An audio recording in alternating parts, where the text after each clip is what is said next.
Les damos la bienvenida a la legislatura de la Ciudad Autónoma de Buenos Aires. Nos encontramos hoy para reconocer al gran escritor Carlos Gamerro como personalidad destacada de la cultura de la ciudad.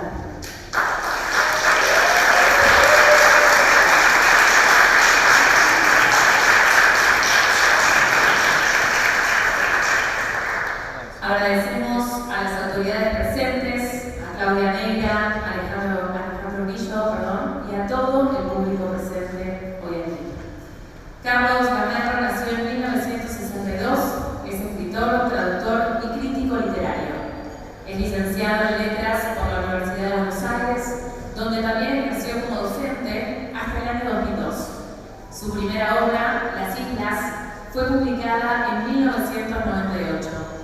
Desde entonces escribió 16 libros, entre novelas, cuentos, ensayos y trabajos de crítica literaria. Su última publicación, la novela La Jaula de los Zonas, ha recibido relevantes menciones por parte de la crítica.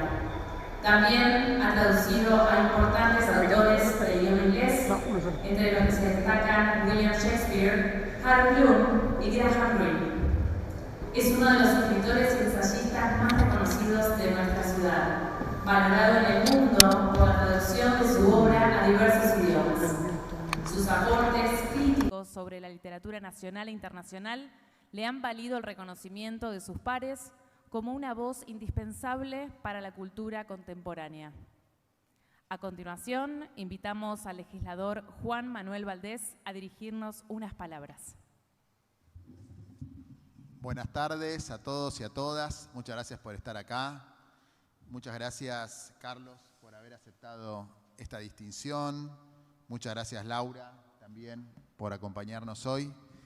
Quiero decir que, bueno, este es uno de los gustos que uno se da integrando este cuerpo, integrando esta legislatura, que es el de destacar a aquellas personas que han contribuido a través de su obra, a través de su vida, a enriquecernos, a enriquecer patrimonialmente nuestras vidas y sobre todo la ciudad en la que habitamos, porque creo que también una ciudad son los discursos que circulan en ella, no solamente circulan automóviles, no solo circulan peatones, no solo circula sus habitantes, sino que también circula la cultura en nuestra ciudad, y creo que Buenos Aires no en vano es, por ejemplo, la ciudad con mayor cantidad de librerías por habitante del mundo, sino que es la ciudad que en el siglo XX ha dado, por ejemplo, nombres propios a la literatura universal como el de Borges, ¿no? Entonces, destacar sus escritores también es destacar nuestra identidad nacional y destacar lo mejor que tenemos para aportarle al mundo.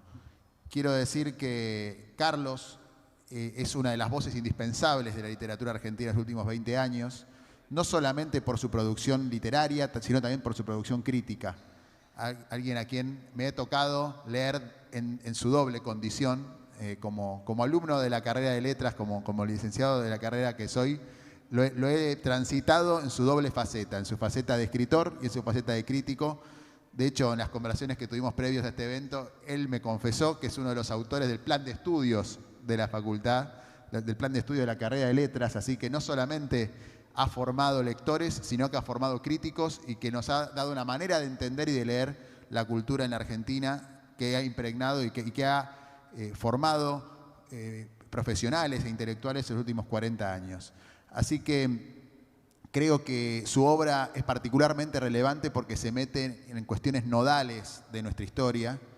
Para un ejemplo absolutamente irrefutable está el de su primera novela, el de Las Islas, del año 98. Hoy, 3 de abril, bueno, el día de ayer, todos hemos recordado la jornada de Malvinas, del recuerdo de la guerra de Malvinas, y la obra de Carlos es importantísima a la hora de entender las distintas posiciones que ha habido con respecto a ese conflicto y también en su manera tan particular de reflejar lo que sucede en la política argentina, una novela que fue escrita en el año 98, donde, por ejemplo, la CIDE, la Secretaría de Inteligencia, había sido convertida en un shopping, los senadores eran vendidos y comprados en el mercado, y hay un hacker que es el que se encarga de generar las operaciones para supuestamente recuperar las islas, y también existe por primera vez una referencia a la estafa piramidal, cuando las redes sociales todavía no existían. Entonces creo que Carlos lleva adelante esta idea tan borgiana de que en realidad no es la literatura la que copia la realidad, sino la realidad la que termina copiando la literatura. Porque cuando uno lee la obra de Carlos se encuentra con esto permanentemente, con una idea casi, una proyección, una idea de una Argentina que es proyectada por su propia literatura. Un país que fue fundado por escritores, que primero fue pensado antes que ejecutado, tiene en la pluma de Carlos uno de sus intérpretes más agudos. Y me ha tocado, siguiendo la obra de Carlos, con La aventura de los bustos de Eva o con un yuppie en la columna del Che Guevara, encontrar todas estas referencias, estas sátiras y esta idea tan erudita que tiene él también de entender nuestra cultura y el diálogo de tradiciones que nos integra y que nos compone como país. Así también me he encontrado con la ensayística de Carlos en el libro de Facundo del Martín Fierro, donde atraviesa los grandes debates nacionales a partir de los libros y de las grandes obras literarias de nuestro país. Bueno, allí uno se encuentra con sucesiones de obras y de autores, ¿no? Como Fogwill, que puede ir desde José Hernández hasta Fogwill o hasta hablar de Martín Coan, siguiendo los más de 2 siglos de historia que tiene Argentina y encontrando ahí tramas que se repiten, que se integran, que se discuten, que se refutan, pero que en definitiva todas confluyen en un gran acervo cultural de nuestro país. Quiero cerrar con esta cita de este libro de Facundo Martín Fierro, que es de la autoría de Carlos, que es que suele decirse que para entender un periodo histórico, sobre todo si es traumático, se necesita dejar pasar el tiempo. A veces 1 o 2 generaciones, o 3 o 4, subirán la apuesta a los interesados en que nunca suceda. Pero el tiempo no pasa solo, hay que hacerlo pasar. No es tiempo de espera, sino trabajo incesante. La distancia no se crea con silencio, sino a fuerza de escritura. Esa es la potencia de la escritura de Carlos y eso es lo que estamos hoy homenajeando en esta casa. Muchas gracias, Carlos, y por muchos libros más y por muchas contribuciones más a nuestra cultura.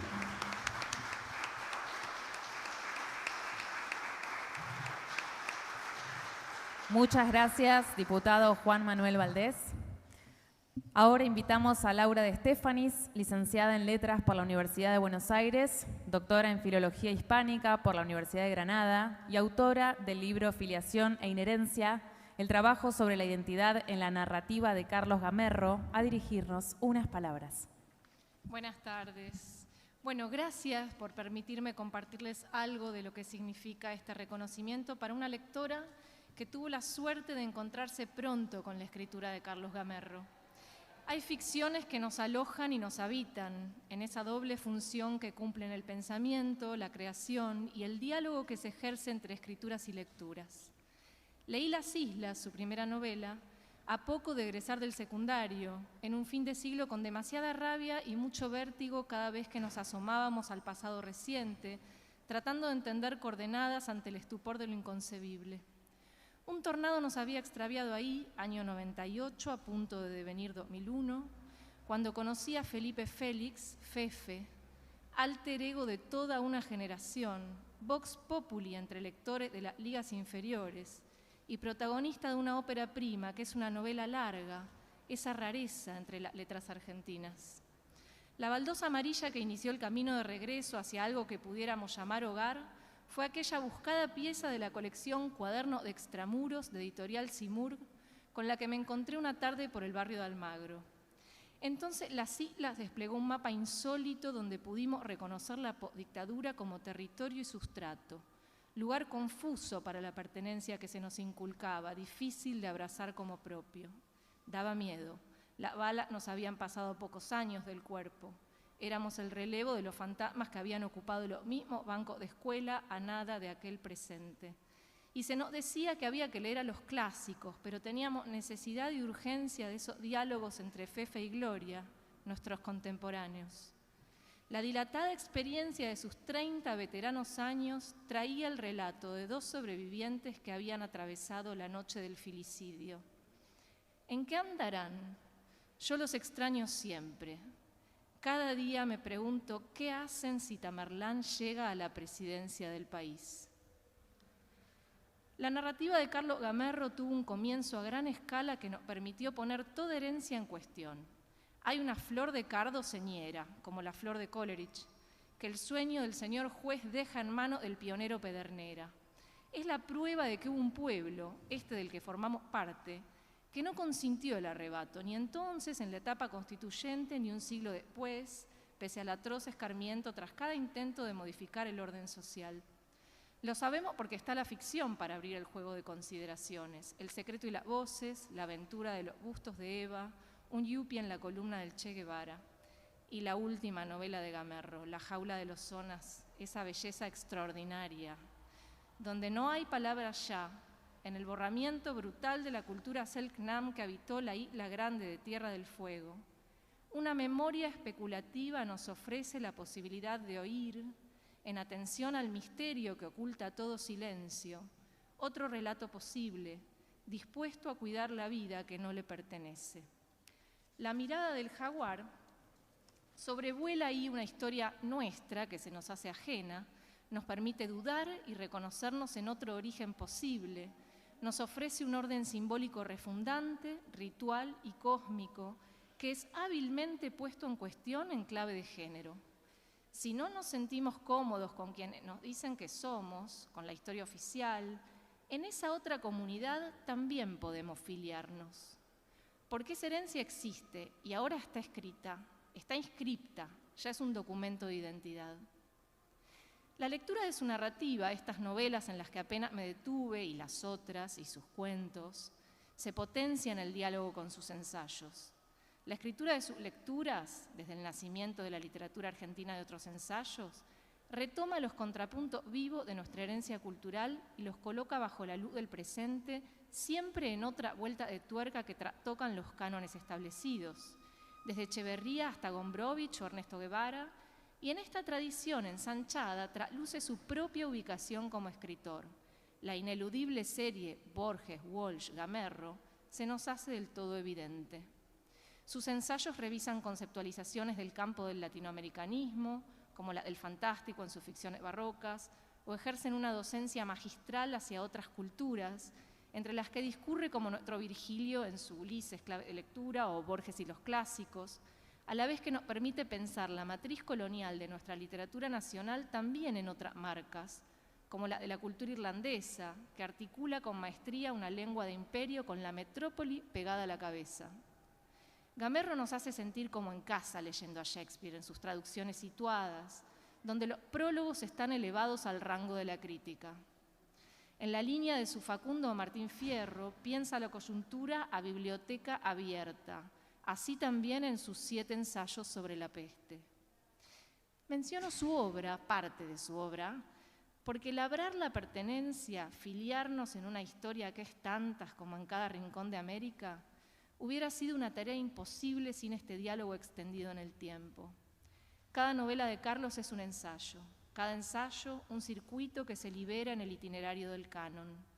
La geografía urbana, la nacional y más allá están ahí cifradas. Cada semana, cuando visito a mi madre, paso por la calle Malvinas Argentinas y retomo por Donato Álvarez hasta Aranguren. No hay vez que no los piense, a Carlitos, a Rubén, a Chanino, a Hijitus. Ahí fue donde Fefe se liberó de la culpa de estar vivo y pudo enterrar el fantasma. Y también donde por fin pudo dejar de resonarnos la terrible frase que sacó a Walsh del ajedrez para siempre: no me dejen solo, etc. Quienes hayan hecho la colimba, leemos en uno de los ensayos de Shakespeare en Malvinas, saben que es una trituradora cuyo fin último es convertir el instinto de solidaridad en el hábito de la obediencia. Es del 14 de junio de 1982, uno de los ensayos de ese libro. Esa lógica, entonces, queda cancelada para nosotros, lectores, en el encuentro de Fefe con los amigos caídos. En esa escena insolayable de la posdictadura, la soledad del sobreviviente queda liberada al amparo de las palabras queridas, del vital olvido labrado a partir de esa misma memoria. Así también procede la escritura de Carlos Gamerro. Tenemos la dicha de ser sus contemporáneos y de estar acá reunidos para celebrar nuestra literatura en su obra y nuestra cultura que nos sostiene en el sentido comunitario en su persona. Gracias por la escritura, Carlos. Y gracias a todos por la escucha.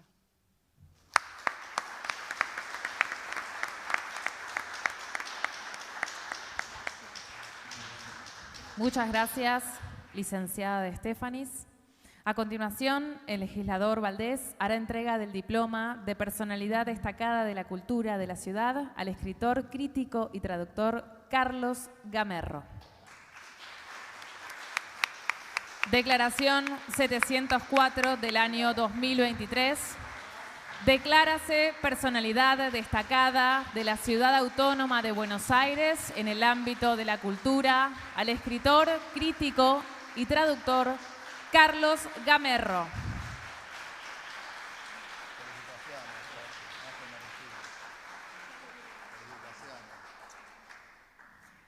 A continuación, invitamos a Carlos Gamerro a tomar la palabra.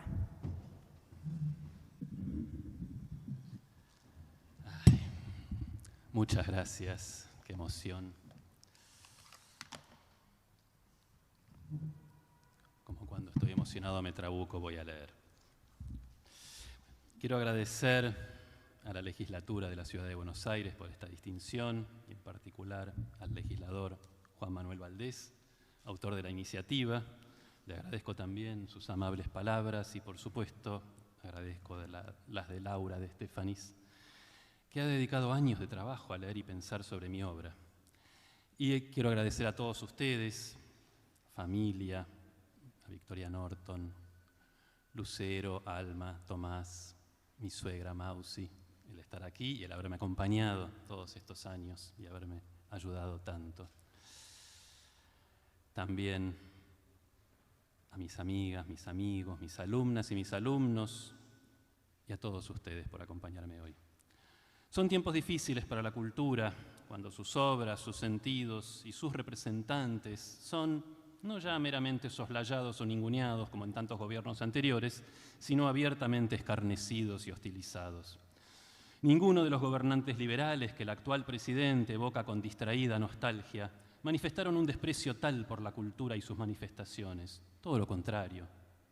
Un proyecto que renuncia a fomentar la producción cultural, la ciencia y la tecnología propias no es un proyecto neoliberal, sino, como ya se ha dicho, un proyecto neocolonial. Pero ya hablé de este tema y de los intentos de reivindicar la última dictadura y justificar o directamente negar sus crímenes el lunes 25 pasado, en la presentación de mi traducción de Macbeth, y no me gusta repetirme. La casualidad o alguna misteriosa causalidad decidieron que estos dos eventos tuvieran lugar, uno el día después del 24 de marzo, el otro el día siguiente al 2 de abril. No solo las dos fechas más tristes de nuestra historia reciente, sino dos fechas muy significativas en mi universo de ficción, al menos en la etapa que va de las islas a un yuppie en la columna del Che Guevara, que es, casualmente o no, la misma que abarca el estudio de Laura, y que, como algunos de ustedes saben, compone un mundo de personajes e historias entrelazadas. Después de haberme tomado un descanso con mis novelas más recientes, Cardenio y La jaula de los Zonas, que construyen mundos propios y diferentes, decidí, o tal vez mis personajes decidieron, que era hora de volver a aquel mundo y sus personajes, y al presente con otra novela. Así que pensé que para celebrar junto a ustedes esta distinción, otorgada, quiero pensar, a mi obra más que a mi persona, podía leerles unas pocas páginas de esta nueva novela. Y les cuento que es primicia absoluta. Nadie hasta hoy había leído ni escuchado una sola página. Tamerlán desencadenado, ese es el título, es una continuación de Las Islas 30 años después, es decir, hoy. Pero un hoy en el cual, como dirían los redondos, el futuro ya llegó hace rato. A causa del calentamiento global, toda la zona ribereña de la ciudad está bajo el agua. Y en los meses de verano se invierte el orden de la jornada.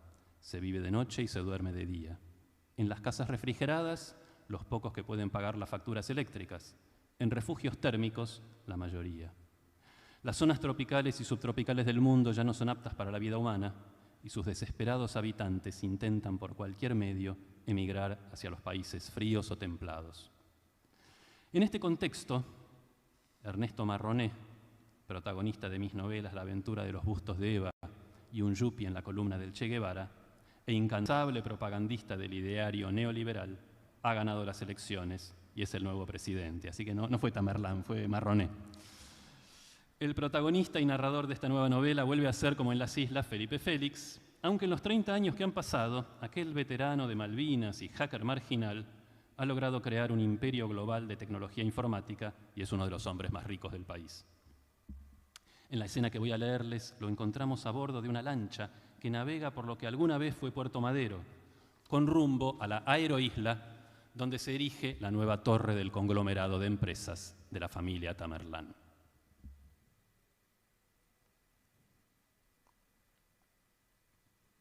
Va la novela. La lancha se abría paso con dificultad entre los supermercados flotantes instalados en juncos chinos de madera laqueada, las curvadas proas o popas de los barcos de totora atada, desde los cuales las cholas bolivianas y peruanas descargaban frutas y verduras de diseño, entre fumaderos de opio, crack, anfeta y pasta base, garitos clandestinos donde todo podía apostarse, desde dinero, bienes, niñas y niños para la trata, hasta la propia vida en rondas de ruleta rusa. Templos evangelistas, adventistas, pentecostales y de los testigos, santuarios del Gauchito Gil, San Expedito, San La Muerte, la Virgen de las Nieves y San Diego.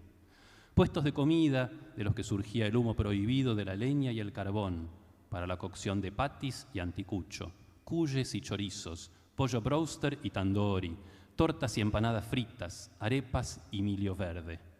Lanchas frigoríficas cargadas de medias reses de carne cultivada, achuras veganas, chuletas de megacerdo, legiones de puesteros, manteros, traficantes y bagalleros pregonando los más variados productos desde sus balsas, lanchas y hasta piraguas.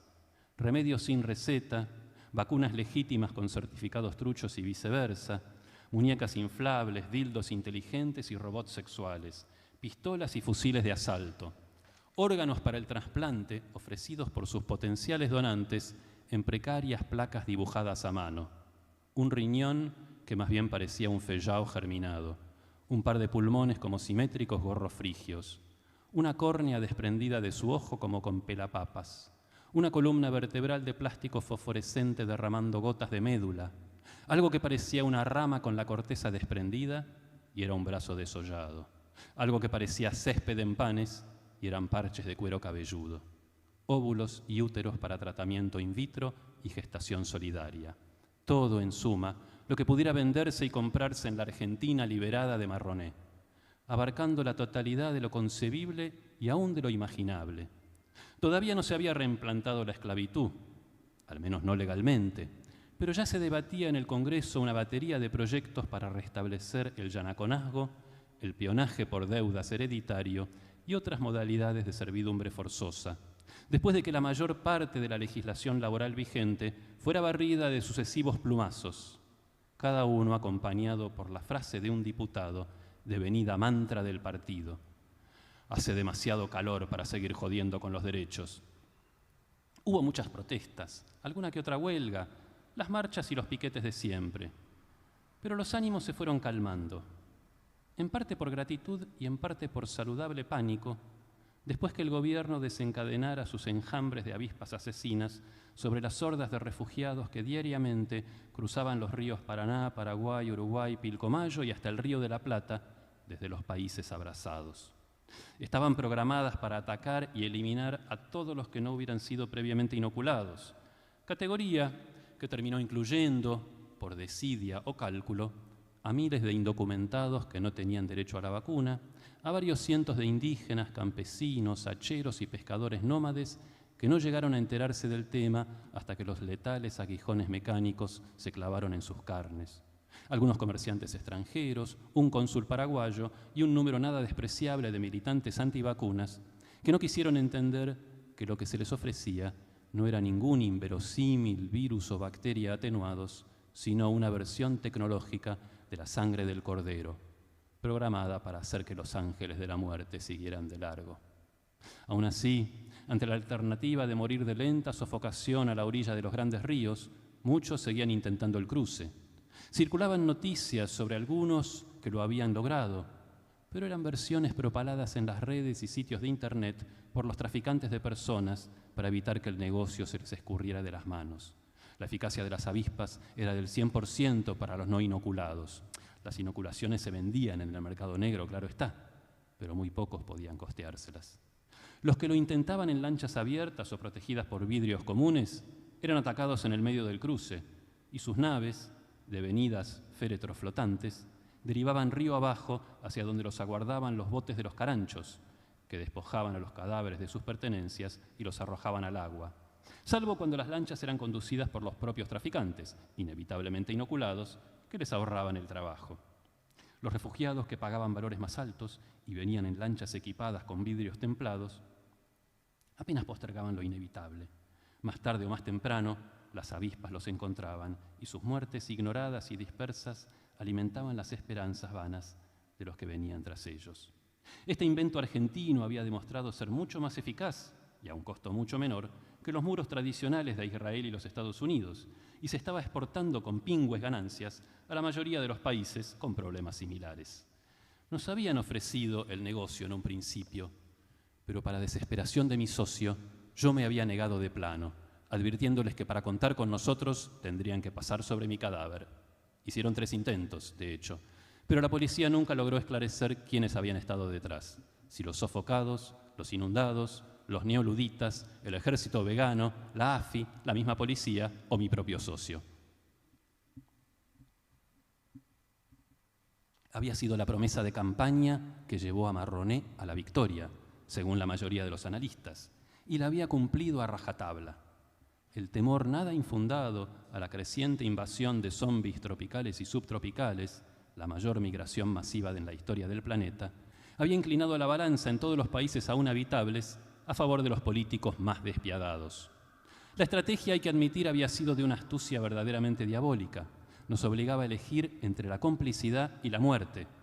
Y hasta los activistas que recorrían las colas en los centros de inoculación, instando a los resignados o a los entusiastas a la resistencia civil, nuestros hermanos del norte merecen nuestra solidaridad. Si no colaboramos, el gobierno no se atreverá a soltar sus drones. No pueden matarnos a todos.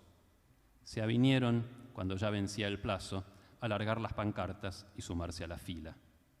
Mi esposa y yo pudimos hacerlo en privado, comprando el derecho de lidiar con nuestras conciencias a solas, sin pasar por este ritual de abyección pública. Nuestro hijo, en cambio, pretendió escamotear su complicidad partiendo al exilio, pero a esa altura solo era posible emigrar a los países abrazados, es decir, a la muerte segura o a una breve e infernal sobrevida. Así que finalmente logramos convencerlo de abrir sus venas al chip infamante. Después no quiso hablarme por un mes. Al final se le pasó, o no, pero dejó de castigarme con su silencio. Fue mío, qué duda cabe, el argumento que terminó de doblegarlo. No hay país habitable, deslicé en su oído, que no haya hecho su pedido. Vayas a donde vayas, las avispas de Marroné van a encontrarte. Su popularidad había terminado de afianzarse una vez alcanzada la presidencia, con la hazaña complementaria de conjurar el conato secesionista de la Patagonia. Los intentos de los pobladores, las autoridades locales y hasta un par de gobernadores de impedirle a sus compatriotas de las regiones más calurosas del país el cruce del río Colorado primero, del río Negro después, y que derivaron en intimaciones de guerra civil y lamentables efusiones de sangre, fueron conjurados mediante el compromiso de regular el flujo de migrantes, compensarlo con fondos de coparticipación y proyectos de desarrollo regional para más adelante, y el envío de tropas para garantizar el cumplimiento del acuerdo. Para cimentar esta reticente reunificación nacional, se había rescatado del olvido y del escarnio el proyecto de trasladar la capital a la Patagonia, esta vez a Río Gallegos, donde todavía se podía vivir todo el año de día. Y ahí estaba nuestro presidente, con su tez botoxeada y blanqueada y su ondulado cabello entrecano, sonriéndonos desde la pantalla LED en una publicidad oficial que incluía desfiles de granaderos a caballo, fotos históricas de los colimbas pateando puertas en el Tucumán de hace 50 años, de Videla, Macera y Agosti gritando el gol del Mundial, del desembarco del 2 de abril, de la marcha de los Marines con los brazos en alto, de Galtieri en el balcón, del Sheffield volando por los aires, del presidente Marroné ordenando con gesto firme a un sonriente jefe del ejército que repusiera los cuadros de Videla y Vignone en las paredes del colegio militar. Y finalmente, contra el fondo de los colores vivos y ondulantes de nuestra enseña patria, 24 de marzo, Día de los Salvadores de la Patria. 2 de abril, Día de los Héroes de Malvinas. Hasta acá la novela. Ahora viene la parte que no me van a creer. Esto que acabo de leerles lo escribí en el 2022. Iba a traerles las páginas originales fechadas, pero no sé a dónde fueron a parar. Sí encontré esta, donde apunté por primera vez la idea, con fecha julio de 2021. Por supuesto, tienen derecho a suponer que esto lo garabateé ayer, así que solo me resta pedirles que me crean. No estoy, por supuesto, reclamando ninguna potencia profética para mi literatura y mucho menos para mi persona. Lo que está sucediendo en nuestro país ya sucedió en los Estados Unidos con Trump, en Brasil con Bolsonaro y bajo otras formas en tantos otros países. Así que no era tan difícil extrapolar lo sucedido en ellos al nuestro, aunque nunca pensé que podría suceder tan pronto. Me interesaba, al escribir estas páginas, menos pegarla con un vaticinio que tratar de entender si hay una explicación más general y abarcadora para estos fenómenos, que ya no son aberrantes o aislados, sino sistemáticos y, sí, predecibles. Son muchos los factores y sin duda peculiares a cada país, pero en esta novela trato de explorar la posibilidad de que haya una lógica más general. Vivimos, aunque nos esforcemos por negar la evidencia, presintiendo diariamente la inminencia del final de ciertas cosas. La pandemia que no queremos recordar y en la cual tratamos de no pensar fue tal vez un anuncio. El planeta se calienta, suben las aguas, las especies se extinguen, los recursos se agotan, las diferencias sociales se vuelven abismales. La humanidad entera empieza a dividirse en dos categorías, la misma que señaló Primo Levi respecto de los campos de exterminio nazis, los hundidos y los salvados. A los salvados, que podrían ver empañada su satisfacción por alguna forma de culpa del sobreviviente, los voceros de estas nuevas ultraderechas les proponen una salida, trocar la culpa en exultación, celebrar no ya la propia salvación, sino el hundimiento de los ahogados, y celebrarlo con la burla y el escarnio. Que sepan que si se hunden es porque se lo merecen, y que si nosotros flotamos es porque nos lo ganamos. Claro que al igual que sucede en las películas de acción, donde el héroe con el que nos identificamos puede ametrallar a cientos de enemigos sin sufrir un rasguño, quienes se identifican con estos gobiernos dan por hecho que por el solo hecho de haberlos votado y aprobado tienen la salvación garantizada. El hundido siempre será el otro. Lo que se quiere hacer desaparecer de nuestra sociedad, de nuestra vida cotidiana, de nuestras interacciones con los demás, es todo atisbo de solidaridad, de empatía, hasta de compasión. Se construye una sociedad donde ya no hay derechos, solo privilegios. Al actual presidente le gusta invocar las fuerzas del cielo.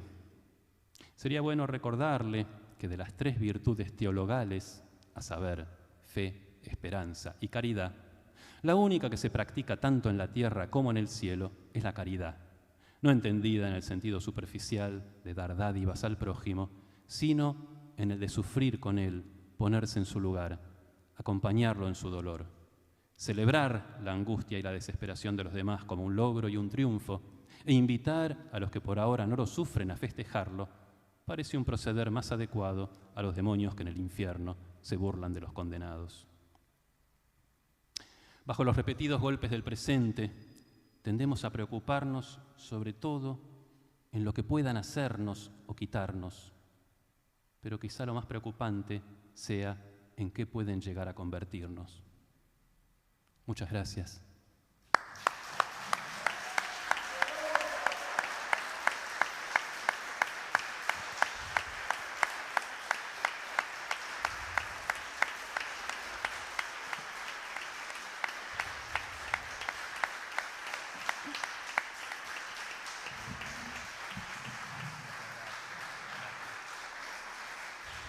Muchísimas gracias, Carlos Gamerro.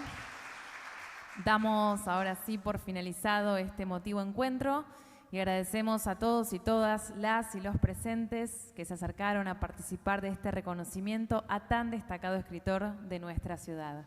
Muchas gracias y buenas tardes.